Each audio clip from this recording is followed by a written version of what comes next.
Hey guys, today I'm going to tell you how to fix Samsung Galaxy S24 Ultra won't turn on. If you're using Galaxy S24 Ultra and you're facing the issue that your phone is not turning on, it's not powering on, so let's see some possible fixes for this.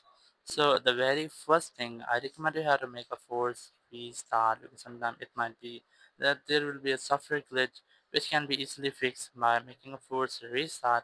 Now for that you have to press and hold your volume down and power button at the same time for almost 10 to 15 seconds. So I'm gonna press this. Just press and hold volume down and power button at the same time. And you might get that your phone screen will be black. Once you get the black screen, just wait for Samsung logo here. And once you see the Samsung logo, just release the buttons and wait for your phone until it restarts.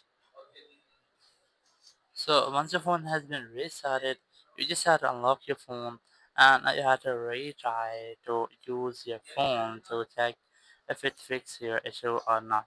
If your issue is still not fixed, so you can try to check for your Samsung battery, your physical Samsung battery, because sometimes it might be that your battery has been dead, so you're unable to use your phone as well. So you might face these type errors, so you have to make sure if your battery is in a good condition, but you are still facing the same issue, or if your battery is not good, or it's physically damaged, or has been dead. So you can try to check for repair this battery, or you can also get a new original Samsung battery to fix that issue. But if it doesn't work for you, your battery is in a better condition, but you're still facing the same issue. So I recommend you have to try to plug the charger on your phone.